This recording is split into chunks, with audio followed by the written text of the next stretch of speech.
భక్తి ఛానల్ని ప్రారంభోత్సవానికి నన్ను ఆహ్వానించిన వంశీ గారికి నా హృదయపూర్వక నమస్కారాలు.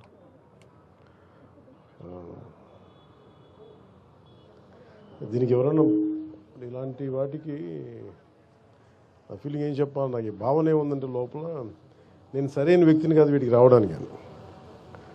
అంటే ఒక మఠాధిపతుల్ని వీళ్ళని ఏదైనా మాట్లాడాలి, నాకేం నాకు తెలియట్లేదు.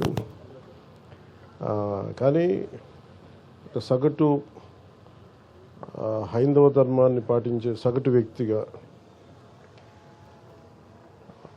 హైందవ ధర్మం అవమానపరుస్తున్నా, దాన్ని దిగజార్చేలా మాట్లాడుతున్నా, దానికి ఒక ఆల్టర్నేట్ వాయిస్ ఉండాలని కోరుకుంటాం. ముఖ్యంగా ప్రసార మాధ్యమాల్లో హైందవ ధర్మాన్ని, హిందూ ధర్మాన్ని, లేదంటే సనాతన ధర్మాన్ని, దానికి పేరు ఏదైనా పెట్టుకోండి, సనాతన ధర్మాన్ని కించపరిచేలాగా రకరకాల వ్యాఖ్యలు ప్రసార మాధ్యమాల్లో ఉన్నప్పుడు దానిని నిలబెట్టి దాని పక్షాన మాట్లాడే ప్రసార మాధ్యమాలు చాలా తక్కువ. ఇది కేవలం ఒక వ్యాపార ధోరణిని కాకుండా హైందవ ధర్మాన్ని, సనాతన ధర్మం కోసం గొంతు ఉండాలి, గళం ఇప్పాలి అని చెప్పి మహావంశీ గారు ప్రారంభించిన ఈ కార్యక్రమం, ఈ భక్తి ఛానల్, మహాభక్తి ఛానల్కి నిజంగా చాలా అవసరం ఉంది. మనస్ఫూర్తిగా వారికి నా ధన్యవాదాలు తెలుపుతూ ఉన్నాను.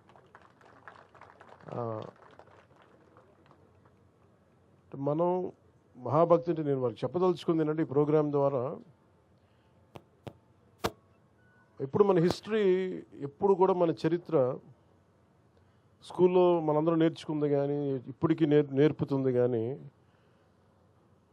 మన ధర్మం తాలూకు లేదంటే మన చరిత్ర తాలూకు గొప్పతనం ఎవరు చెప్పరు. ఎంతసేపు అక్కడ ఓడిపోయాం, వాళ్ళు వచ్చి మొఘలాయులు వచ్చి కొట్టారు, లేదంటే బ్రిటిష్ వాళ్ళు వచ్చి కొట్టారు తప్ప మన చరిత్ర తాలూకు గొప్పతనాన్ని, సనాతన ధర్మాన్ని పాటించిన పరిపాలకులు ఎంత బలంగా చేశారు, అన్ని మతాలకి ఎలా స్థానం కల్పించారో చెప్పాల్సిన అవసరం ఉంది. కేవలం భక్తి కాకుండా చరిత్ర కూడా చెప్పాలి. దీనికి చాలా చాలా అవసరం అది. ఉదాహరణకి నేను మొన్న మదురై మీనాక్షి అమ్మ టెంపుల్కి వెళ్తే అక్కడ పూజారులు లోపల చూపిస్తా, ప్రధాన పూజారులు ఎలాగ మధుర మీనాక్షమ్మ మూల విగ్రహాన్ని ఎలా దాచిపెట్టారు, ఈ విదేశీ రాజులు వస్తున్నప్పుడు దాన్ని ముష్కరులు వచ్చినప్పుడు ఎలా దాన్ని కాపాడారు. చాలా కాలం తెలియదు ఇలాంటి చరిత్ర. నాకు వెళ్తే కానీ నాకు తెలియలే. ఇలాంటి మనని ముఖ్యంగా దాని బదులు ఒక పక్కనే దురాక్రమణదారులు వచ్చి ఎలాగ ఇదే మూల విరాట్ విగ్రహం అని చెప్పి ఒకటి దాడి చేశారు. అంటే శివలింగం ఉంటుంది, శివలింగాన్ని దాడి చేస్తే శివలింగం మధ్య కట్ అయిపోయింది. ఆ ఘాటు ఉంటుంది, కత్తి ఘాటు. కానీ అలాంటిది చరిత్ర అందరికీ తెలిస్తే, మన గత చరిత్ర తెలిస్తే ఇది ఎంత అవసరం మనకి, మనం ఎంత కాపాడుకోవాలి. మనం ఏమనుకుంటామంటే in the name of secularism అన్ని మతాలు సమానమే, కానీ అన్ని మతాలు సమానం అని చెప్పిన హిందూ ధర్మాన్ని పదే పదే అందరూ సాగు కొడుతూ ఉంటే మటుకు నాకు ఇబ్బంది అనిపించింది. నేనేమి బలమైన ఏమంటుందని ఒక మంకు పట్టుబట్టే, లేదంటే ఒక మూర్ఖంగా పట్టుబట్టే హిందువుని కాదు నేను. అన్ని మతాలు బాగుండాలని కోరు, అది నా ధర్మం చెప్పింది. కానీ అలాంటి నా ధర్మం మీద పదే పదే దాడి చేస్తున్నప్పుడు దీనివల్ల ఓట్లు వస్తాయా, ఓట్లు పోతాయా నాకు తెలియదు. ఇవన్నీ ఏ దేవుడైతే ఉనికినిచ్చాడో, ఏ పరమాత్మ అయితే మనకి స్థానం ఇచ్చాడో, ఆయన కాపాడుకోలేనప్పుడు ఎన్ని పదవులు వచ్చినా నిష్ప్రయోజనం. పైగా ఇంకోటి పొలిటికల్గా కూడా మనం ఎంతసేపు మిగతా మతాల మీద దాడి జరుగుతున్నప్పుడేమో మనం వెనకేసుకొస్తాం. హిందూ ధర్మం మీద దాడి జరుగుతున్నప్పుడు ఒకళ్ళు మాట్లాడరు, ఎందుకంటే ఓట్లు పోతాయని. ఇది చాలా లోతుగా దీని మీద డిబేట్ జరగాలి. చరిత్ర గురించి మాట్లాడాలి, అన్ని చరిత్రలను కలపాలి. ఉదాహరణకి రుమేలా తాపర్ ఇలాంటి లెఫ్ట్ వాదులందరూ కూర్చొని మన ధర్మాన్ని, మన చరిత్రని, ఇతిహాసాన్ని చంపేశారు. రామాయణం కానీ భారతం కానీ అవి అవి అవి మన చరిత్ర. అది దానికి ప్రతిదానికి దానికి ఆర్కియలాజికల్ ఇది ఉంటుంది.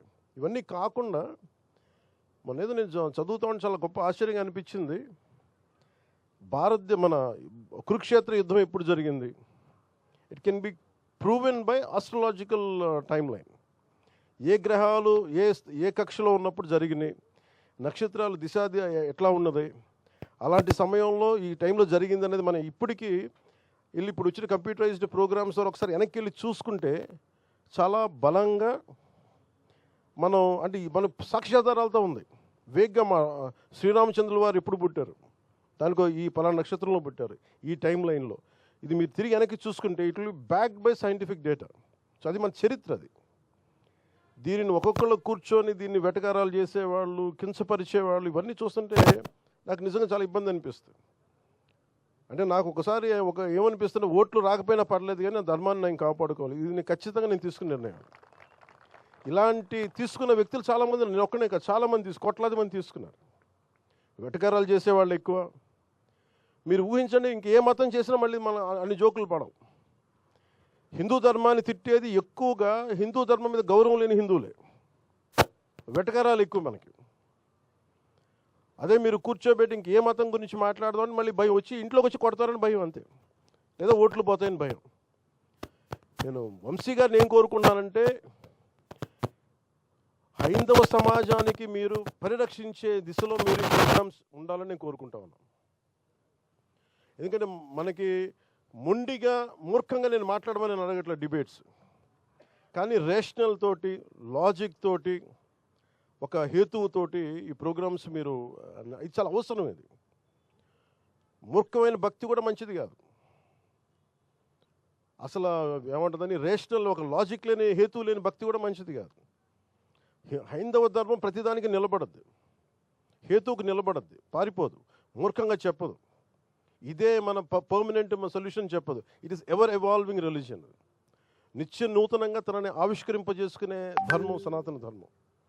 అందుకని ఇలాంటివన్నీ కూడా నెక్స్ట్ జనరేషన్కి చెప్పాలి, కమింగ్ జనరేషన్స్కి చెప్పాల్సిన అవసరం ఉంది. మన చరిత్ర గురించి చెప్పాల్సిన అవసరం ఉంది.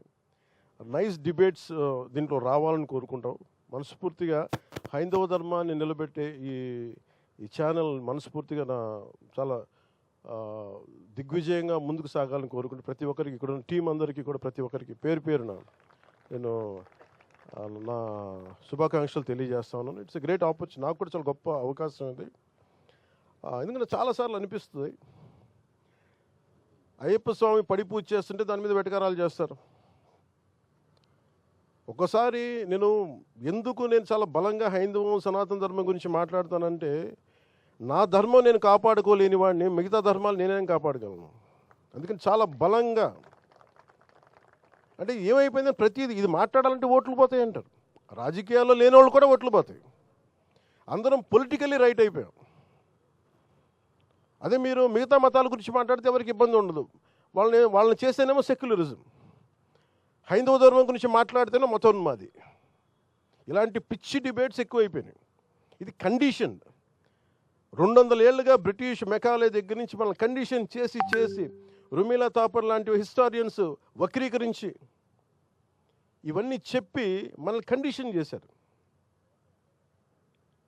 అలాగే మనకి కూర్చోబెట్టి ఉత్తర భారతానికి మనకి సంబంధం లేదన్నట్టుగా, దక్షిణాది వేరు ఉత్తరాది వేరు అని చెప్పి పిచ్చి ఐడియాలజీ కానీ, ఇవన్నీ మనం కౌంటర్ చేయాల్సి ఉంది. Arguments through rational arguments, through proper logical arguments తోటి, బలమైన సాక్ష్యాధారాలతోటి. చాలామంది ఎక్స్పర్ట్స్ ఉన్నారు.